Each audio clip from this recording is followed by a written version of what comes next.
Je ne sais pas pourquoi certaines personnes se font mal comme ça. Ça veut dire que vous avez des gens, parfois vous pensez qu'ils sont cohérents dans leur discussion, dans leur façon de dérouler l'argument quand ça concerne un sujet, et boum, vous vous rendez compte que non, c'était que des arguments parfois intéressés. Alors que dans votre tête, vous pensez que c'était intéressant. Les amis, Bandakani, si un frère, j'ai eu, pour ceux qui regardent, il y a une plateforme, sénateur ou sénateur Cletus, a.k.a. Ijawi Moses. J'ai lu en interview, je crois, 3 fois, comme d'ailleurs beaucoup d'autres politiciens. Et quand il parle de l'Afrique, sujet de l'Afrique, pour moi, je ne sais pas pour vous, je trouve qu'il y a une certaine cohérence. Parce que nous tous, nous voulons la libération de l'Afrique. Nous tous, nous voulons quoi, les amis? Tout simplement, l'épanouissement des Africains dans leur continent, dans leur pays. Et la souveraineté, on ne donne pas comme ça, on part en bagarre et la communication joue un rôle importantissime. Quand j'ai fini de dire ça, quand cette brouhaha a commencé à la tête de la Fédération camerounaise de football, pas à la tête, quand cette crise entre la Fédération et le MINSEP a commencé, il me semblait que Bandakani avait une autre posture, une autre position. Mais aujourd'hui, boum, ça a changé. Il déclare sur la chaîne Canal 2 International que quoi, les amis, que le football n'appartient ni à Samuel Eto'o, ni à la Fédération camerounaise de football. Mais Bandakani dit que ça appartient à l'État. Il a tout faux, absolument faux, les amis. Même l'État qu'il est en train de dire là, n'est-ce pas? Je reviens, je vais vous expliquer ce que je pense ou ce que c'est que l'État de mon point de vue. Même cela, les amis, il devrait comprendre que il y a un décret en 2014 qui est signé. Donc, on parle uniquement de l'équipe nationale. On ne parle pas de football.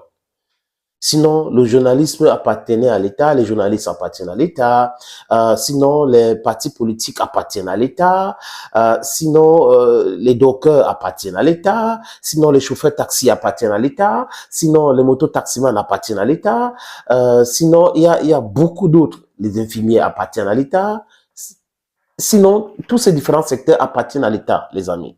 Quand il dit le football n'appartient ni à Samuel Eto'o, ni à la FECAFOOT, mais appartiennent à l'État, je répète, il a tout faux. Mais quand il dit ça, les amis, où est-ce qu'il s'est placé? Il a écouté un jour Samuel Eto'o dit que le football appartenait. Où? Donc on est dans la distraction permanente. Où est-ce qu'il a entendu dire au niveau de la FECAFOOT que le football lui appartenait? Les différentes corporations sont organisées pour prendre en charge leur secteur. Les journalistes se sont organisés, les policiers s'organisent, les banquiers s'organisent. C'est comme ça que ça se passe, M. Bandakani. Donc, si on comprend, les opposants d'hier qui sont devenus les proposants d'aujourd'hui acceptent que leur parti politique appartient à l'État. Donc, c'est l'État qui a le droit de nommer les présidents des partis politiques. Non, ce n'est pas comme ça. C'est quoi l'État? Je vais parler en termes basiques. Peut-être M. Banakani n'a pas révisé ses leçons avant de venir dans cette émission. L'État, c'est toi, c'est moi, c'est nous tous. Maintenant, on a les représentants de l'État. Les représentants de l'État ne sont pas l'État. It's very important to note. Donc, quand on dit l'État, les gens doivent cesser de penser que c'est que le peuple a donné une partie du pouvoir, c'est ceux-là qui sont les propriétaires de l'État. Non. Un ministre n'est pas l'État. Un ministre se trompe. D'ailleurs, beaucoup de ministres se trouvent en prison pour abus de pouvoir, pour détournement et autres. Donc, il ne faut pas prendre un individu pour confondre à l'État. L'État, c'est les partis politiques, c'est Bandakani, c'est moi, c'est vous, c'est tout le monde. Mais les choses en société s'organisent. La FECAFOOT est là pour organiser le secteur footballistique.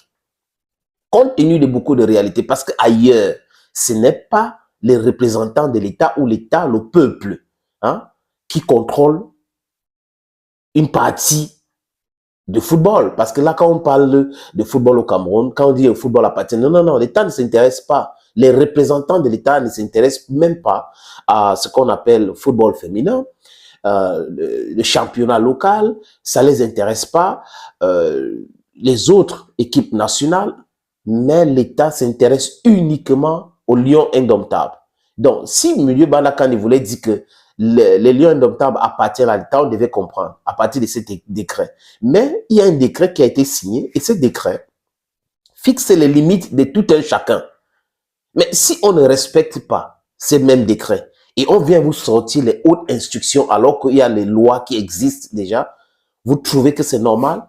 Donc un ministre peut se tromper de mauvaise foi et vous voulez que tout le monde accepte. Si on est dans un pays de droit, est-ce qu'un ministre de l'administration territoriale a le droit de nommer un président d'un parti politique? On peut comprendre aujourd'hui, les amis, avec la sortie de Bandakani, que les partis politiques appartiennent à l'État. Les opposants appartiennent à l'État. Et l'État, dans sa façon de réfléchir, veut dire les représentants d'État, dont le gouvernement. Non, non. Le football n'appartient pas au gouvernement. Le football appartient au peuple. Tout ce qui est dans un pays appartient au peuple. Mais dans ce peuple-là qu'on dit, il y a une organisation. Les choses s'organisent. Et chacun est le leader quelque part. Les journalistes ont leur président de syndicat, tel ou... Toute chose est organisée. Toute chose est organisée. Et il y a des règles. Et si ces règles ne sont pas respectées, même si c'est un représentant de l'État, on a le droit de contester cela. Contester cela ne veut pas dire qu'on conteste l'État. Donc si les gens se trompent de mauvaise foi, il faut applaudir en disant oui, non. Ça, c'est un faux débat. C'est un faux débat, les amis. Quand on commence avec le débat comme ça, c'est pour faire en sorte que les gens ne parlent pas. Je vais vous donner je vais vous dire ce que je pense des débats de dimanche sur les chaînes de télévision. À une époque, quand ça avait commencé, les amis, véritablement, il était à la chaîne verte. Et il y avait un présentateur, je ne vais pas parler de lui ici, mais rappelez-vous de cet incident où il y a une dame qui se plaignait de Samuel Eto'o. On avait parlé de Samuel Eto'o dans cette émission. C'était toute une émission à charge contre Samuel Eto'o. Et dimanche d'après, les mêmes intervenants sont venus dans cette émission, blanchir Eto'o et salir la dame. Donc, vous comprenez que certaines personnes sont tellement manipulées. Donc, on regarde les plateaux de débat 1, 2, 3, 4, 5, 6. S'il y a 7, on se dit, OK, est-ce que 4 de ces plateaux-là portent? Et certaines personnes, quelque part, suivez bien mon regard, réunissent parfois les présentateurs de ces émissions, les dictent comment est-ce qu'ils vont traiter l'information avec de l'argent à l'appui, organisent les réunions avec les intervenants qui vont se passer pour les experts et ils viennent sur le plateau commencer à faire du batching. C'est souvent comme ça. Et l'Occident, quand on parle de la guerre en Ukraine et autres, fonctionne de la même façon avec des experts. Donc, vous voyez que ces gens n'ont pas changé l'habitude, mais ils oublient que, parallèlement, il y a d'autres plateformes qui n'obéissent pas à toutes ces choses-là qu'ils sont en train de faire. Oui, certaines personnes sur les RS sont aussi contactées souvent, mais ce n'est pas tout le monde. Donc, quand ils vont véhiculer ces messages-là, 1, 2 ou 3 personnes qui ne sont pas concernées, qui sont des gens qui restent dans la logique, comme on dit, du vrai sens du terme, vont diluer l'information, les amis. Donc l'État n'est pas le ministre, l'État n'est pas le président. Le président, c'est un représentant de l'État. C'est pour ça qu'il y a les élections. Donc le peuple donne le pouvoir au président. Le peuple, à travers le président aussi, le peuple donne le pouvoir au ministre. Et ce pouvoir est réglementé.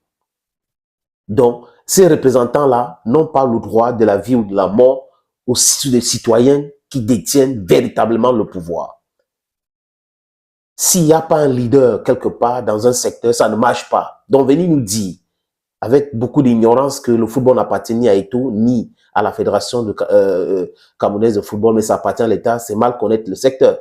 Ceux qui dirigent ça dans le monde ne reconnaissent pas l'État du Cameroun, c'est la Fédération camerounaise de football. Donc, Eto'o n'est pas la Fédération camerounaise de football, il est le président de la Fédération camerounaise de football.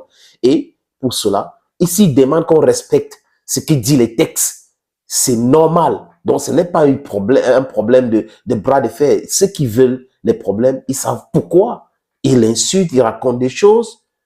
C'est quand même terrible dans un pays où les gens veulent qu'on les respecte, mais en face, ils ne veulent pas respecter les autres. Et ils ne se respectent même pas. Thank you, friends, and bye-bye.